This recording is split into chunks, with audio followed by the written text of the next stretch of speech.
যাই হোক শোনো, তুমি একটা জিনিস দেখবে, এখানে এসে বসো। জল খাবেন? দাও বসো।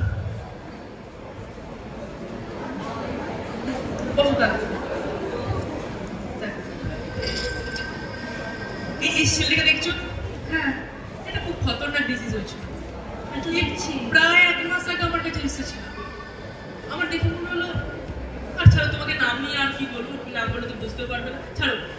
দেখো এই ছেলেকে দেখতে পাচ্ছ তো, আমার দেখে মনে হলো যে এই খতরনাক ডিজিজ হয়তো আমাদের সম্ভব হবে না। আমি বারণ করে দিলাম। একটা অনুরোধ করলো জানো, আমাকে বললো যে আমাদের আর্থিক অবস্থা একটু খুব খারাপ, ডাক্তারবাবু একটু ব্যবস্থা করুন না। তো আমি তারপরে ওর উপর ওষুধ চালানো শুরু করলাম। ধীরে ধীরে ধীরে ধীরে সুস্থ হয়ে গেল। তুমি দেখো দেখো, নিজের পায়ে বাড়ি আছে, নিজের পায়ে হেঁটে বাড়ি আছে। আর ওদের বাড়ির লোক কি বললো জানো? বললো ডাক্তার মানে নাকি ভগবানের সমান। আর তুমি একটা কথা বলো, যে ডাক্তার হয়েছি আর ডাক্তারের জীবনে এই প্রশংসাই হচ্ছে আমার জন্য অনুপ্রেরণা। আর এর থেকে আর কি বড় হতে পারে তুমি বলো? অবশ্যই তাই। আমার পুরো বিশ্বাস আছে তুমি একদিন অনেক বড় ডাক্তার হবে। কিন্তু একটা কথা কি জানো তো, শুধু ডাক্তারি জীবন নয়, প্রশংসা সব জীবনেই অনুপ্রেরণা। যেমন ধরো, আমি আগে যখন আবৃত্তি করতাম, মঞ্চে দারুণ আবৃত্তি করলে বিচারকরা, শ্রোতারা, এমনকি আমার ছাত্রছাত্রীরাও এত প্রশংসা করতো যে তার থেকে অনুপ্রাণিত হয়ে আমি আবার একটা আবৃত্তি তুলে ফেলতাম। তোমার এই জন্যই আমি কিছু বলতে চাই, কোথায় তোমার কবিতা বলার, কোথায় আমার ডাক্তারি? তোমার কোনো ধারণা আছে এটা কত লং প্রসেস? ডাক্তার মানে আমি সাধনা। আর তোমার মতো ওই কবিতা মুখস্থ করে সবাইকার সামনে বলে দেবো আর সবাই মিলে হাত তালি দিয়ে দেবে আর চলে যাবে, সব ভুলে যাবে, এরকম ব্যাপারটা নয়। আমাকে তুমি জানো, ছেলেটার বাবা মা হয়তো সারা জীবন মনে রাখবে। আর তুমি কোথায় কার সঙ্গে তুলনা করছো? কি বলবো তোমার, একটুখানি কমন সেন্স লাগাও, পড়াশোনা করো। পড়াশোনা করার পর যখন এই এত বড় ডাক্তার হওয়া যায়, তখন তার উপলব্ধিটা একটা ওই স্টেজে কবিতা বলার থেকে আমার মনে হয় একটু অনেকটাই বেশি। ছাড়ো, শোনো, তুমি ইয়ে করো, কাজগুলো করে নাও। আমার একটু ফ্রেশ হয়ে নেই, আমি স্নানটা করি।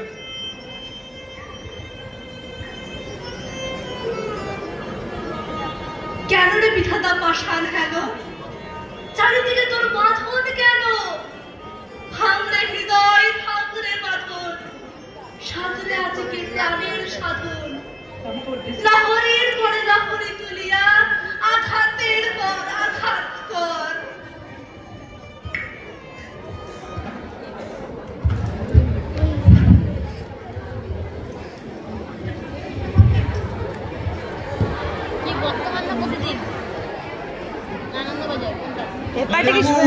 আরে কালকে লিস্টটা বানিয়ে নি। কি হলো? এদিকে এখন আয়। যাই, দাঁড়াও দাঁড়াও। কিসের লিস্ট? ওই কালকে ওর বন্ধুরা আসবে, তার যে খাবার লিস্টটা। ও হ্যাঁ, আমি একদম ভুলে গেছি। মা, তুমি লিস্টটা বানিয়ে নাও। কালকে আমার 3 জন বন্ধু আসছে। আচ্ছা, তোমাকে বলিনি কাল বাঙালি আসছে, বাঙালি, পলাশ, কানি, সবাই আসছে।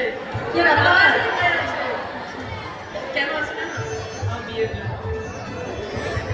লিস্টটা বানিয়ে নাও। দেখ পুরাই দেখ কি কি লাগবে না লাগবে। রান্না যেন ভালো হয় অবশ্যই। ও পলাশ আমার খেতে খুব ভালোবাসে।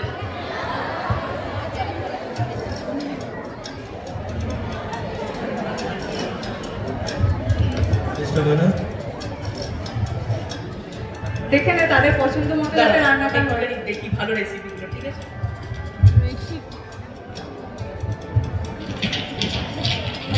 এই দেখো, এই চিকেনের রেসিপিটা আমার দরকার, ঠিক আছে? আর বাবা ভালো ভালো মিষ্টি নিয়ে আসবে। ওই তপন কাকুর দোকান থেকে একদম টপ মিষ্টিটা নিয়ে আসবে, ঠিক আছে?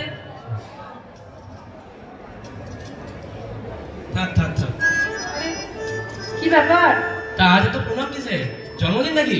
না বাবা, জন্মদিন নয়, কিন্তু তার চেয়ে অনেক বড় কিছু। এই চিঠিটা দেখুন, এটা আকাশবাণী থেকে এসেছে। আমি সেখানে বাচিক শিল্পী হিসেবে নির্বাচিত হয়েছি। আর আগামীকাল আমার রেকর্ডিং আছে, আমি কলকাতা যাচ্ছি। আসলে এটা এলেও সে শেষ মুহূর্তে, আগে আপনাদের বলে উঠতে পারিনি। বাহ, তাহলে তো সে খুব ভালো কথা। কিন্তু কাল তো তোমার বাইরে যাওয়া সম্ভব হবে না। কি রে বাবু বল? হ্যাঁ হ্যাঁ, তোমার কাজ যাওয়া হবে না। হবে না? কেন হবে না? কাল আমার তিনজন বন্ধু আসছে, যারা নানা দেশে নানা জায়গায় থাকে। আর কেন আসছে জানো? আমার বিয়ের পরে অভিনন্দন জানাতে। আর সেখানে তুমি থাকবে না, সেটা ভালো লাগে বলো? তার থেকে অপমান কিছু হয়? তুমি বরং এক কাজ করো, তোমার রেকর্ডিং নামে পিছিয়ে দাও। কিন্তু মা, এটা আমার নিয়ন্ত্রণে নেই। তাহলে আর কি করা যায়? আচ্ছা, একটা কাজ করা যায় না? আমার রেকর্ডিং না পিছিয়ে অতিথিরা আসবার ডেটটা পিছিয়ে দিলে হয় না? সে কি করে হয়? বলছে ও অতিথিরা আসবার ডেট পিছিয়ে। তোমার কোনো ধারণা আছে? কেন গেস কোথায় তারা কত বড় ডাক্তার, তাদের বিজি শিডিউল থেকে তারা আসছে তোমার সঙ্গে দেখা করবে বলে, আর তুমি বলছো ডেট পিছিয়ে দাও। আজব, হোয়াট ইজ জোক? কিন্তু আমার রেকর্ডিং এর থেকে অতিথিরা বড় হলো। অবভিয়াসলি আমার মনে হয় না ওই আকাশবাণীর ঘরেতে কয়েকজন পুরুষ মানুষের সঙ্গে বসে রেকর্ডিং এর থেকে আমার বাড়িতে থাকাই ভালো মনে হয়। বাবু তো ঠিকই বলছে মা, যদি রেকর্ডিং সম্ভব না হয় তাহলে রেকর্ডিং করতে হবে না। তুমি আবার কাঁদো না জানো, সংসারে বউদের কান্না সংসারে অকল্যাণ ডেকে আনে।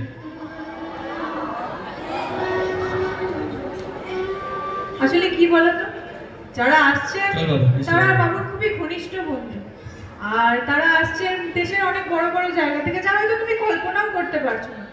তোমার যাওয়ার কোনো দরকার নেই, তুমি তাদের সাথে দিন কাটাবে, আর তাদের স্ত্রীরাও তো আসছে। দেখো তোমার দিন ভালো যাবে। হ্যাঁ, লিস্টটা দেখে যাবো আপনি। দেখো এই জিনিসগুলো আনতে হবে বাবা, কাল সকাল সকাল যেন তুমি জিনিসগুলো সব নিয়ে চলে তুই একদম চিন্তা করিস না, আমি সব কিছু আর মা, এটা হচ্ছে লিস্টটা। আর তোমাকে বলে দিচ্ছি, রান্নাটা যেন লিস্ট ধরো, রান্নাটা যেন ভালো হয়, সবাইকার মন যেন ঠিক থাকে, আর তাড়াতাড়ি করবে, লেট হয় না যেন। বলে তো আছে, আমার সাহায্য করবে, হয়ে যাবে। হ্যাঁ বাবা, তুই একদম চিন্তা করিস না, সব কিছু করে দেবো। বেশ, ঠিক আছে, খাবার সময় হয়ে গেছে, জলদি খেতে এসো তোমরা। জয়ত্রী, চলো খাবার খেতে। চলো খাবারটা খেয়ে নি।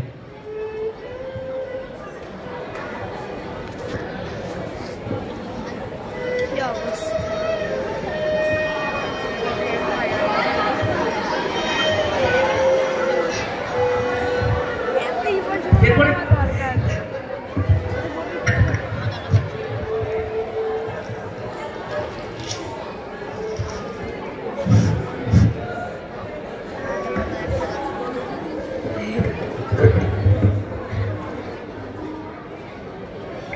হ্যালো মা।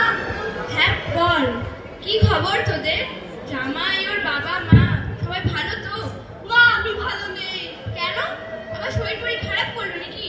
মা, শরীর অসুখ সহ্য করা যায়, মনেরটা পারা যায় না। এত বড় বাড়ি, ডাক্তার বল, তবুও তুই ভালো নেই। মা, একজন মানুষের ভালো থাকার জন্য সবচেয়ে গুরুত্বপূর্ণ জিনিসটা কি বলে তোমার মনে হয়? কেন? ভালোবাসা। আরে ভালোবাসার সবচেয়ে গুরুত্বপূর্ণ উপাদানটা কি? অত সব জানি না বাবা, সমস্যাটা কি তোর? সমস্যা তো এখানেই মা, যে তোমরা কোনোদিন ভালোবাসার ব্যাখ্যাটা ভেঙেই দেখোনি। কি বললি কিন্তু বুঝলাম না আমি। তুই বুঝবেও না, ডাকছি, ছাড়ো। হ্যালো, দাঁড়া দাঁড়া। রাখলাম।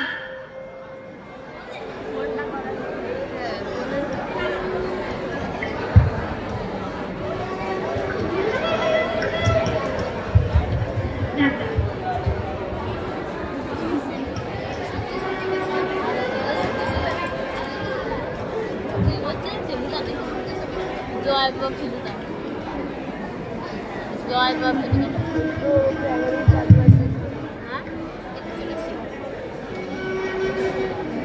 কি মা, তুই এসেছিস? জামাই কোথায়? সে আসেনি? আমি একা এসেছি। কেন? সে আসেনি কেন? তাকে আপনার প্রয়োজন মনে করে নিতাই। এ কি ধরনের কথা? তোর কিছু হয়েছে?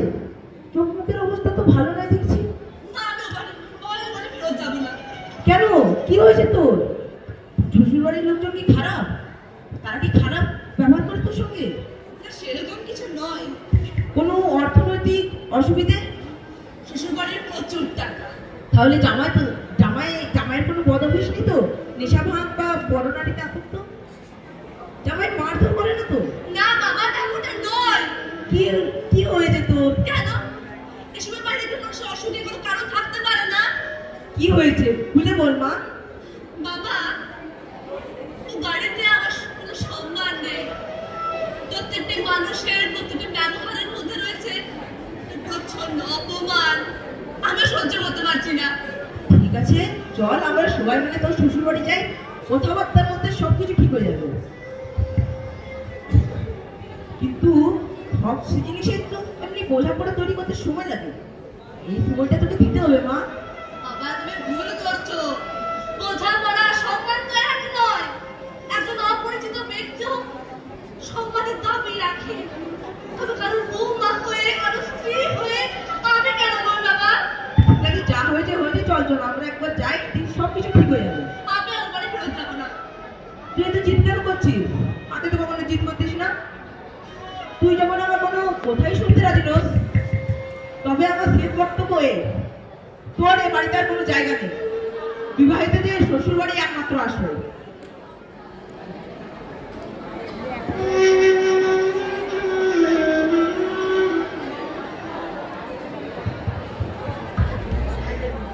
মাতিয়া যখন উঠেছে পরাণ, কিসের আধার কিসের পাষাণ, উথলে যখন উঠেছে বাসনা, জগতে তখন কিসের ডর। আমি ঢালিব করুণা ধারা, আমি ভাঙিব পাষাণ কারা, আমি জগৎ প্লাবিয়া বেড়াবো মারিয়া আকুল পাগল পাড়া। এ সাজাইয়া ফুল পুরাইয়া রাম হলো আঁকা পাখা উড়াই, রবির কিরণে হাসি হারাইয়া জীবনে পড়াই খালি। শিখর হইতে শিখরে ছুটিব, ভূধর হইতে ভূধরে লুটিব, হেসে খল খল গেয়ে কল কল তালে তালে দিব তালি। এত কথা আছে, এত গান আছে, এত প্রাণ আছে মোর, এত সুখ আছে, এত স্বাদ আছে, প্রাণ হয়ে আছে ভোর। কি জানি কি হলো আজি, জাগিয়া উঠিল প্রাণ, দূর হতে শুনি যেন মহাসাগরের গান। চারিদিকে মোর একই কারাগার ঘোর। ভাঙ ভাঙ ভাঙ রে কারার, আঘাতে আঘাত কর। ওরে আজ কি গান গেয়েছে পাখি, এসেছে রবির কর। আশা করি এবার আমরা বুঝতে সক্ষম হয়েছি। আমরা বুঝতে পেরেছি যে আজকের দিনেও ভাষার অবমাননা থেকে শুরু করে নারীর মর্যাদা হানি এবং বাতিক শিল্পীদের স্বাধীন চেতনার প্রতি কিরূপ দুর্ব্যবহার হয়ে থাকে। মানব সমাজে সম্মানের আদান প্রদানই যে কোনো সম্পর্কের মূল ভিত, কিন্তু আমাদের সমাজে আমরা দেখে থাকি একদল মানুষের সম্মান আর সাফল্যই আরেক দলকে নিজের করে নিতে হয়। অতএব আরেক দল মানুষের ভবিষ্যৎ সম্ভাবনা কখনোই পূর্ণরূপে প্রস্ফুটিত হতে পারে না।